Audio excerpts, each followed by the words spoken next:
Bad S Ravi Kumar. Yes, तो ये movie release हो चुका है थिएटर में और किसी ने भी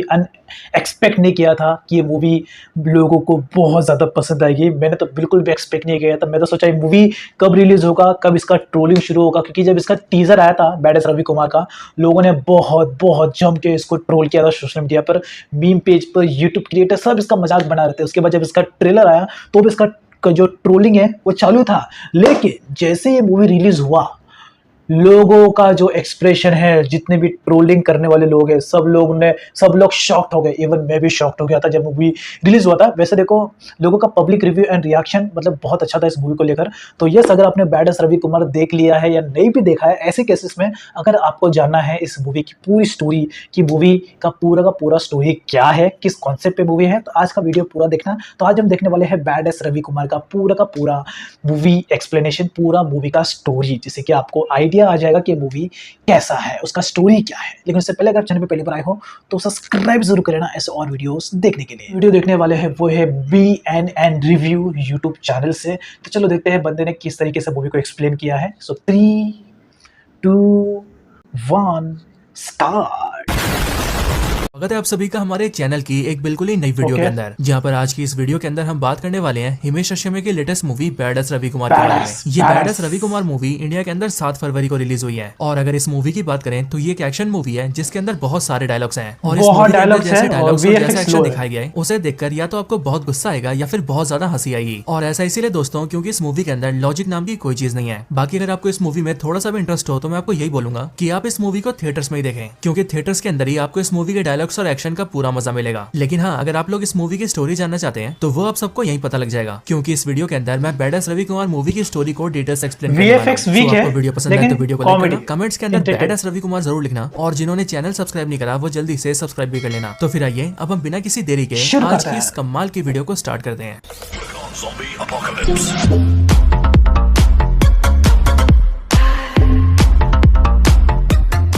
चलो BNN। तो दोस्तों ये जो badass Ravi Kumar movie है, इसकी स्टोरी साल 1980s पर सेट है। यानी कि इस मूवी के अंदर हमें साल 1980s के टाइम की स्टोरी दिखाई जाएगी। लेकिन अगर बात करें मूवी की स्टार्टिंग की, तो मूवी स्टार्ट होती है साल 1959 से। और यहाँ पर हम रवि कुमार का फ्लैशबैक देखते हैं। मूवी के स्टार्ट होते हम ये देखते हैं कि रवि कुमार इस टाइम पर छोटा बच्चा होता है और उसकी उम्र 10 से 12 साल की होती है। हम ये देखते हैं कि रवि कुमार की फैमिली के अंदर उसके मदर, फादर, उसकी दादी और उसका बड़ा भाई भी होता है, और उसके बड़े भाई का नाम राकेश होता है। अब रवि कुमार के जो फादर थे वो सिगरेट पिया करते थे, और इसीलिए रवि कुमार अपने फादर को देखकर ये सोचा करता था कि वो भी आगे चलकर सिगरेट पिएगा। और ऐसा करने के लिए वो एक दिन अपने फादर की एक सिगरेट चुरा लेता है और कोने में बैठकर उसे पीने लगता है। लेकिन उसके सिगरेट जलाने से पहले उसका भाई राकेश उसके पास आता है और वो रवि कुमार के मुंह से सिगरेट निकालकर उससे कहता है कि सिगरेट पीना गलत बात होती है, और इसीलिए वो ये चाहता है कि रवि कुमार सिगरेट ना पिए। साथ ही साथ राकेश रवि कुमार को कसम भी देता है कि अगर रवि कुमार ने कभी भी सिगरेट पी तो उसका भाई मर जाएगा। अब इस कसम के बाद जो रवि कुमार होता है वो सिगरेट तो नहीं पीता है, लेकिन वो सिगरेट को हमेशा अपने मुंह में रखता है। और ऐसा इसीलिए क्योंकि रवि कुमार कसम की वजह से सिगरेट पी तो नहीं सकता, लेकिन वो सिगरेट के बिना जी भी नहीं सकता। और वैसे ये वाला डायलॉग भी रवि कुमार का ही है। अब इसके बाद रवि कुमार की फैमिली में सब कुछ ठीक चल रहा होता है, लेकिन फिर एक दिन अचानक से रवि कुमार का फादर सुसाइड कर लेता है और पेड़ से लटक के मर जाता है। ये देखकर रवि कुमार के भाई राकेश को काफी गुस्सा आता है, और इसीलिए वो घर छोड़ के भाग जाता है और सबसे ये बोलता है कि उसे लगता है कि उसके फादर ने सुसाइड नहीं किया है, और इसीलिए वो ये पता लगाने जा रहा है कि आखिरकार उसके फादर के साथ क्या हुआ था। लेकिन ये बोलकर जब राकेश घर से भागता है तब उसके बाद वो वापस कभी भी नहीं आता है। लेकिन अब इस पास्ट की स्टोरी के बाद ही कहानी प्रेजेंट में आती है, और प्रेजेंट टाइम में हम सबसे पहले मूवी के मेन विलन से मिलते हैं, जो कि है प्रभुदेवा। प्रभुदेवा का इस मूवी के अंदर नाम होता है कार्लोस, एंड मूवी के अंदर ये कार्लोस काफी पावरफुल और खतरनाक आदमी होता है। ये इतना ज्यादा पावरफुल होता है कि इसको लेकर ये भी बोला जाता है कि अगर ये चाहे तो किसी देश की सरकार भी गिरा सकता है, और इसके साथ ही ये इतना ज्यादा डेंजरस भी होता है कि इसे जब जिस पे गुस्सा आता है ये उसे जान से मार देता है। अब हम ये देखते हैं कि इसी कार्लोस से मिलने के लिए पाकिस्तान का एक सीनियर जनरल आता है। अब दोस्तों ये जो पाकिस्तानी होता है वो कार्लोस से मिलकर उससे कहता है कि अभी से कई साल पहले साल 1971 के अंदर उसके देश पाकिस्तान की इंडिया से वॉर हुई थी, लेकिन उस वॉर के अंदर इंडिया ने पाकिस्तान को हरा दिया, और इसीलिए अब वो इंडिया से उसी हार का बदला लेना चाहता है। अब ऐसा करने के लिए वो पाकिस्तानी कार्लोस से कहता है कि उसे कैसे अमेरिकन के बारे में पता लगाए, जिस अमेरिकन आदमी ने इंडिया के कई सारे सिगरेट्स निकलवा लिए हैं। असल में उसने इंडिया के काफी बड़े अफसर से डील की और उस अफसर के जरिए इंडिया के सारे राज खुद तक पहुंचा लिए, और इस टाइम पर वो सारे के सारे राज एक रील के अंदर है। और ये रील दोस्तों एक ऐसी रील है जो कि कैमरे के अंदर लगती है, एंड इस वाली रील के अंदर काफी सारे फोटोग्राफ्स होते हैं, और मैं श्योर हूँ कि आप में से काफी लोगों ने इस वाली रील को देखा भी होगा। अब हालांकि इन सारी बातों को सुनकर कार्लोस पाकिस्तानी से पूछता है कि आखिरकार उस रील के अंदर ऐसा है तो है क्या, जिस पर वो पाकिस्तानी कार्लोस को बताता है कि असल में उस रील के अंदर इंडिया के सारे टॉप एजेंट्स की डिटेल्स है, यानी कि वो लोग कहाँ छुपे हुए हैं, इंडिया के आर्मी, नेवी और एयरफोर्स के सीक्रेट बेस के डिटेल्स है और साथ ही साथ इंडिया ने अपनी सारी पावरफुल मिसाइल्स को कहां पर रखा है और उनके कोड्स क्या है वो भी है। और इसीलिए अगर वो रील उसके हाथ लग गई तो फिर वो इंडिया के मिसाइल्स के कोड्स का इस्तेमाल करके इंडिया के सारे मिसाइल्स को एक्टिवेट करेगा और उससे इंडिया को तबाह कर देगा। और इसलिए वो पाकिस्तानी चाहता है कि कार्लोस उसे रील ला कर दे, जिसके बदले में वो कार्लोस को बहुत सारे पैसे देगा। अब दोस्तों कार्लोस काफी पावरफुल और डेंजरस इंसान है, इसीलिए वो ऐसे बड़े बड़े डील्स करता रहता है एंड इसीलिए यहाँ पर भी वो इस डील को एक्सेप्ट करता है और वो इस पाकिस्तानी से बोलता है कि वो बहुत ही जल्द उस डील को उसके हाथ में रख देगा। अब ये डील करने के बाद ही कार्लोस वहां से चला जाता है। अब दोस्तों इसके आगे हमें पता लगता है कि कार्लोस के कई सारे मेन आदमी हैं और उसके ये सारे मेन आदमी होते हैं भुजंग, रफ्तार खान और जगावर। और कार्लोस अपने मोस्टली काम इनके जरिए ही करता है। अब इनमें से जो जगावर होता है उससे कार्लोस कहता है कि जगावर को उस डील को अमेरिका से हासिल करके कार्लोस को लाकर देना होगा, जिसके लिए हम ये देखते हैं कि जो जगावर होता है वो सुधीर नाम के एक बंदे को हायर करता है और उसे रील डालने के लिए भेज देता है। जिसके बाद ही सुधीर भी सीधा यूएसए जाता है और जिसके पास रील होती है उसे मारकर रील को हासिल करके इंडिया आ जाता है। लेकिन दोस्तों जैसे सुधीर इंडिया आता है तब हम ये देखते हैं कि सुधीर की एक वाइफ और उसकी एक साली भी होती है और सुधीर की वाइफ का नाम होता है लैला और उसकी साली का नाम होता है मधुबाला। और सुधीर की ये जो वाइफ होती है यानी कि लैला वो सुधीर को मार देती है और सुधीर से रील छीन लेती है। और लैला ऐसा इसलिए करती है क्योंकि लैला एक बहुत ही लालची औरत होती है, इसीलिए उसे खुद ही कार्लोस से रील के बदले में डील करनी थी। अब लैला रील को हासिल करके जगावर से मिलती है और जगावर के जरिए सीधा कार्लोस से बात करती है और वो फोन पर कार्लोस से कहती है कि वो उससे मिलने आ रही है और वो कार्लोस से मिलकर उसे रील दे देगी, लेकिन बदले में उसे एक बहुत ही कीमती चीज चाहिए। जो कीमती चीज असल में ओमान के राजा की वाइफ का नेकलेस होता है और ये वाला नेकलेस काफी महंगा होता है क्योंकि ये पूरी तरह से हीरे से बना होता है। इसके साथ ही जो कार्लोस और उसके आदमी होते हैं वो भी ओमान में ही रहते हैं और इसलिए कार्लोस फोन पे लैला से कहता है कि वो ओमान आ जाए, जिसके बाद वो ओमान की रानी का नेकलेस उसको दे देगा और लैला से रील ले लेगा। और फिर दोस्तों इस वाली डील के बाद ही हम ये देखते हैं कि लैला अपनी बहन मधुबाला को लेकर सीधा ओमान के लिए निकल जाती है। अब दोस्तों इसके बाद ही सीन शिफ्ट होता है और हम सीधा इंडिया में पुलिस के हेडक्वार्टर्स को देखते हैं, जहाँ पुलिस हेडक्वार्टर्स के अंदर कई सारे सीनियर ऑफिसर्स होते हैं। साथ ही साथ यहाँ पर पुलिस कमिश्नर भी होता है और यहीं पर इन सबसे मिलने के लिए इंटरपोल का एक ऑफिसर आता है। ये इंटरपोल से आया हुआ इंडियन ऑफिसर सभी पुलिस वालों से कहता है कि असल में इंटरपोल के जरिए उसे खबर मिली है कि कई सारे बाहरी लोग मिलकर हमारे देश को नुकसान पहुंचाने का प्लान कर रहे हैं, लेकिन उनके इस काम में उनका साथ एक इंडियन भी दे रहा है जिसका नाम है जगावर। और दोस्तों ये जगावर वही है जो कि कार्लोस के लिए काम करता है। ये इंटरपोल का ऑफिसर पुलिस डिपार्टमेंट से कहता है कि जैसे हमें जगावर के बारे में पता लगा तब हम इससे इन्वेस्टिगेशन करने गए थे, लेकिन ये इंडिया का काफी पावरफुल इंसान है और इसीलिए ये चुपके से ओमान भाग गया और अभी कई दिनों से ये ओमान के अंदर ही है, इसलिए हम इसे पकड़ नहीं पा रहे हैं। हालांकि हमने कई सारे होनहार ऑफिसर्स को उनके पीछे लगाया था, बट इस जगावर ने हमारे उन सारे ऑफिसर्स और एजेंट्स को मरवा दिया है और अब इसीलिए हमें एक ऐसा पुलिस ऑफिसर चाहिए जो कि बहुत ही ज्यादा बैड एस हो। और फिर दोस्तों जैसे इंटरपोल का ऑफिसर बैड एस ऑफिसर कहता है, वैसे जो पुलिस कमिश्नर होता है वो उससे कहता है कि अभी इंडिया का जो सबसे बैड एस ऑफिसर है वो है बैड एस रवि कुमार और ये रवि कुमार ऐसा ऑफिसर है जो कि इस केस पर काम कर सकता है। अब दोस्तों इसके बाद ही हमें बैड एस रवि कुमार का इंट्रोडक्शन मिलता है और हम ये देखते हैं कि हिमेश रेशमिया बैड एस रवि कुमार है, जो कि वैसे हम सबको पहले से ही पता था। ये कमिश्नर इंटरपोल के ऑफिसर को बताता है कि रवि कुमार बहुत ही होनहार और पावरफुल पुलिस ऑफिसर है और वो हमेशा ही सही का साथ देता है, साथ ही साथ वो किसी से भी नहीं डरता है, लेकिन उसके इसी फियरलेस नेचर की वजह से ही वो कई बार बड़े बड़े पॉलिटिशियंस तक से पंगा ले चुका है और इसीलिए कई बार उसे सस्पेंड भी होना पड़ा है, यहाँ तक कि इस टाइम पर भी वो सस्पेंड ही है। लेकिन इसके आगे हम ये देखते हैं कि police commissioner badass Ravi Kumar को बुलाता है और सस्पेंड होने के बावजूद भी उसे ये मिशन देता है और पुलिस कमिश्नर रवि कुमार से कहता है कि उसे इस मिशन को पूरा करने के लिए ओमान जाना होगा और जो भी लोग हमारे देश के खिलाफ साजिश कर रहे हैं उन सबको रोकना होगा। अब इसके बाद हम ये देखते हैं कि बैड एस रवि कुमार इस मिशन के लिए तैयार हो जाता है, जिसके लिए वो सबसे पहले अपने घर जाता है और अपने घर आकर अपनी मदर और दादी से मिलता है और रवि कुमार उन दोनों से कहता है कि वो नए मिशन पर ओमान जा रहा है और इसीलिए शायद से उसे वापस आने में 1 महीना लग जाएगा। अब इसके बाद ही रवि कुमार अपने 1-2 काबिल ऑफिसर्स को साथ लेता है और उनके साथ मिलकर सीधा ओमान चला जाता है। ओमान आने के बाद रवि कुमार को टिप मिलती है कि ओमान में भुजंग नाम का एक आदमी रहता है जो कि इंडियन है और यहाँ ओमान में वो प्रवचन देने का काम करता है, लेकिन असल में भुजंग कार्लोस से मिला हुआ है और इंडिया के खिलाफ होने वाली कॉन्स्पिरेसी में भुजंग का भी हाथ है। इसके साथ ही दोस्तों रवि कुमार यहाँ पर जगावर को भी ढूंढने आया होता है और इसीलिए रवि कुमार को ये भी जानकारी मिलती है कि भुजंग शायद से जगावर से भी मिला हुआ है और शायद से उसी ने जगावर को छुपा कर रखा है। अब ये सारी बातें जानने के बाद ही रवि कुमार सीधा भुजंग के पास जाता है और भुजंग के सारे गुंडों को पीटकर उसे धमकाते हुए उससे कहता है कि वो जानता है कि जगावर को उसी ने छुपा रखा है और इसीलिए वो बहुत ही जल्द जगावर को उसके पास भेज दे, नहीं तो रवि कुमार जो करेगा वो अच्छा नहीं होगा। अब दोस्तों इसके बाद ही रवि कुमार अपने साथियों के साथ अपने होटल में जाता है और वहाँ होटल में आके उसे पता लगता है कि यहाँ ओमान में इंडिया के एक और एजेंट है जिसका नाम है निशा और इस निशा को प्ले किया है सनी लियोनी ने और ये सनी लियोनी निशा इस मिशन में रवि कुमार का साथ देने वाली है। और फिर इसके लिए रवि कुमार सीधा निशा से मिलता है और निशा से मिलता है यानी कि सनी लियोनी से मिलता है यहाँ पर एक डांस सीन आता है एंड रवि कुमार और निशा गाना गाकर नाचते हैं, लेकिन इनके डांस के बीच ही हम ये देखते हैं कि यहाँ पर कार्लोस भी आता है और वो भी इनके साथ डांस करने लगता है। लेकिन दोस्तों हमें पता लगता है कि यहाँ पर ना तो कार्लोस रवि कुमार को जानता है और ना ही रवि कुमार कार्लोस को जानता है और इसीलिए दोनों यहाँ पर अनजाने रूप में मिलते हैं और एक साथ नाच गाना करते हैं। लेकिन कुछ टाइम बाद ही कार्लोस वहाँ से चला जाता है और फिर कार्लोस के जाने के कुछ टाइम बाद जाकर रवि कुमार को पता लगता है कि असल में वो कुछ टाइम पहले जिसके साथ डांस कर रहा था वो कार्लोस है और जिस जगावर की तलाश में वो यहाँ ओमान में आया है वो जगावर कार्लोस के लिए काम करता है, इसीलिए उसे कार्लोस को पकड़ना भी जरूरी है। अब ये बात जानकारी रवि कुमार को बहुत गुस्सा आता है और इसीलिए वो फिर से भुजंग के पास जाता है और वो भुजंग से कहता है कि अब वो जगावर और कार्लोस दोनों के बारे में जानता है एंड इसीलिए वो भुजंग को 4 दिन का टाइम दे रहा है और इन 4 दिनों के अंदर भुजंग को कार्लोस और जगावर को रवि कुमार के हाथों में सौंपना है और अगर वैसा नहीं करेगा तो वो उसे जान से मार देगा। और फिर ये बोलकर रवि कुमार वहाँ से चला जाता है। इसके बाद भुजंग जगावर और कार्लोस से मिलता है और वो रवि कुमार की सारी बातें कार्लोस को बता देता है, जिसके बाद ही कार्लोस कार्लोस ये फैसला करता है कि अब वो रवि कुमार को रास्ते से हटा देगा। अब इसके बाद नेक्स्ट सीन में हम ये देखते हैं कि कार्लोस सीधा अपना हेलीकॉप्टर लेता है और रवि कुमार को एक अनजान सी जगह पर घेर लेता है। और इस टाइम पर रवि कुमार के साथ सिर्फ सनी लियोनी होती है, यानी कि निशा। हालांकि यहाँ पर जब कार्लोस रवि कुमार के सामने आता है तब रवि कुमार कार्लोस की बंदूक नीचे गिरा के उस पर बंदूक तान देता है और ऐसा लगता है कि अब रवि कुमार कार्लोस को मार देगा। लेकिन उसके ऐसा करने से पहले हम ये देखते हैं कि निशा रवि कुमार को धोखा देती है और वो रवि कुमार के हाथ पे गोली चला के उसके हाथ से बंदूक गिरा देती है। हालांकि यहाँ पर निशा ने ऐसा इसीलिए किया होता है क्योंकि उसका भाई हॉस्पिटल में भर्ती होता है और इसलिए उसका इलाज कराने के लिए उसे बहुत सारे पैसे चाहिए होते हैं। एंड इसीलिए वो कार्लोस से मिल गई होती है क्योंकि कार्लोस ने उसे बहुत सारे पैसे दिए होते हैं और इसी वजह से उसने यहाँ पर रवि कुमार को धोखा दिया होता है। लेकिन अब इसके बाद ही हम ये देखते हैं कि कार्लोस रवि कुमार की छाती में गोली मार देता है और उसे पास की खाई से नीचे गिरा देता है और फिर कार्लोस वहां से चला जाता है। लेकिन दोस्तों कुछ टाइम बाद ही हम ये देखते हैं कि रवि कुमार मरता नहीं है क्योंकि एक्चुअल में उसने बुलेट प्रूफ जैकेट पहनी होती है, जिस वजह से कार्लोस की बंदूक की गोली उसे लगती नहीं है। साथ ही साथ रवि कुमार की जेब में पैराशूट भी होता है और इसीलिए वो खाई के अंदर पैराशूट को ओपन कर लेता है, जिस वजह से वो बड़े आराम से जमीन पर लैंड कर जाता है। अब इसके बाद ही रवि कुमार जल्दी से अपने रूम पहुंचता है, बट वहां कर उसे पता लगता है कि उसकी मदर और दादी दोनों उसे मिलने के लिए ओमान आ चुकी है और इसीलिए उन दोनों को वहां पर देखकर रवि कुमार काफी खुश होता है। लेकिन रवि कुमार उन दोनों से कहता है कि वो दोनों यहीं पर ही रहे क्योंकि उनका बाहर निकलना खतरनाक हो सकता है। अब इसके बाद ही सीन शिफ्ट होता है और हम सीधा मधुबाला और लैला को देखते हैं और ये लैला वही है जिसके पास रील है और ये दोनों इस टाइम पर ओमान पहुंच जाते हैं। ओमान पहुंचने के बाद ही लैला अकेले कार्लोस से मिलने जाती है और ऐसा इसीलिए क्योंकि उसके गलत कामों के बारे में उसकी छोटी बहन मधुबाला को पता नहीं होता है। लैला सीधा जाकर कार्लोस से मिलती है जहाँ पर कार्लोस उससे रील मांगता है, लेकिन लैला कार्लोस से कहती है कि वो पहले उसे ओमान की रानी का हार ला कर दे, जिसके बाद वो बड़े आराम से रील को कार्लोस को सौंप देगी। अब कार्लोस 20 डील के लिए मान जाता है और वो ये काम भुजंग को सौंप देता है। अब इस काम को पूरा करने के लिए भुजंग सीधा रवि कुमार से मिलता है और वो रवि कुमार से कहता है कि वो जानता है कि उसे कार्लोस और जगावर चाहिए और अब वो रवि कुमार के कहने पर कार्लोस और जगावर को उसे सौंप देगा। लेकिन वो ये चाहता है कि ऐसा करने से पहले रवि कुमार उसके लिए एक बहुत ही जरूरी काम करे और वो काम ये है कि रवि कुमार को ओमान की रानी का हार चुराना होगा, जो कि इस टाइम पर एक एग्जीबिशन। वीडियो में तो सिर्फ दिख रहा है डायमंड, तो नॉर्मल दिख रहा है, लेकिन जब आप मूवी देखोगे ना बड़े स्क्रीन पे तो ये डायमंड आपके आंखों में चमकेगा, मतलब इतना शाइनी लग रहा था। ये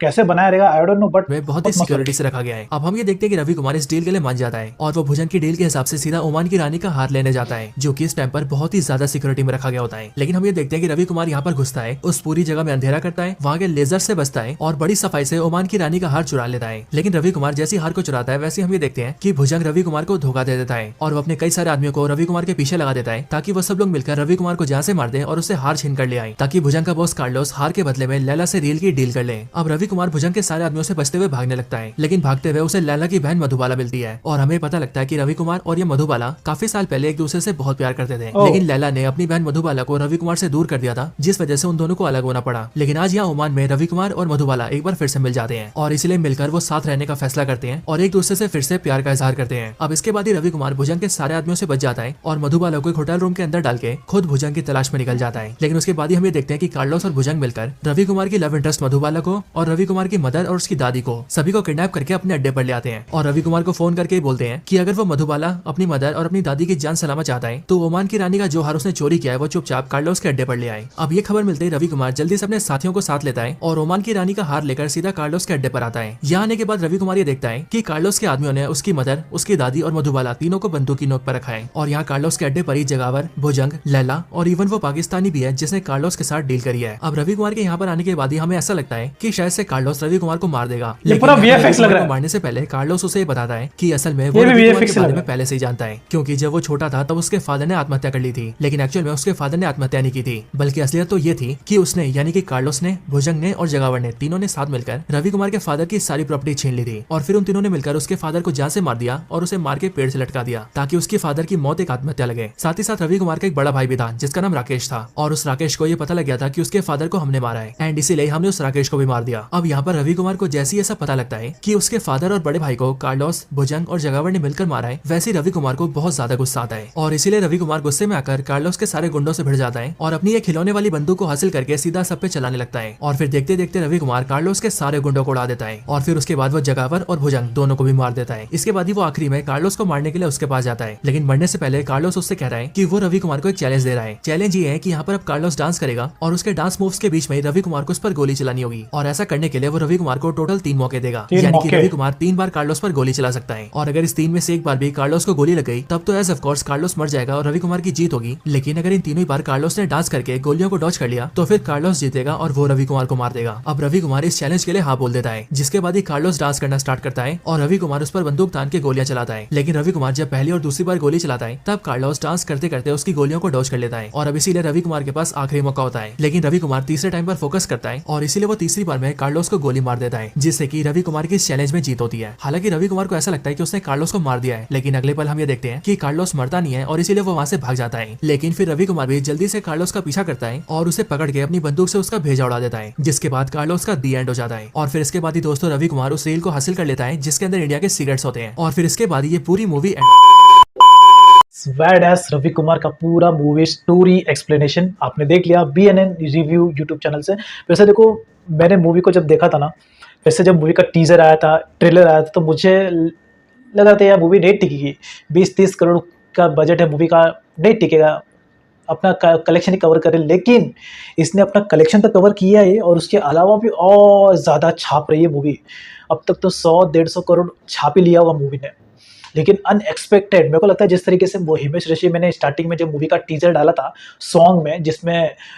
ऐसा लग रहा था कि काइंड मास्टर या प्ले स्टोर से कोई वीडियो एडिटिंग एप्लीकेशन को डाउनलोड कर लिया है, VFX एप्लीकेशन को, और उसमें मूवी को पूरा वो सॉन्ग को शूट किया है। लेकिन वो कहीं ना कहीं हिमेश रेशमिया का स्मार्ट माइंड था, ताकि वो ट्रोलिंग के थ्रू काफ़ी हाइप बना रहे मूवी का।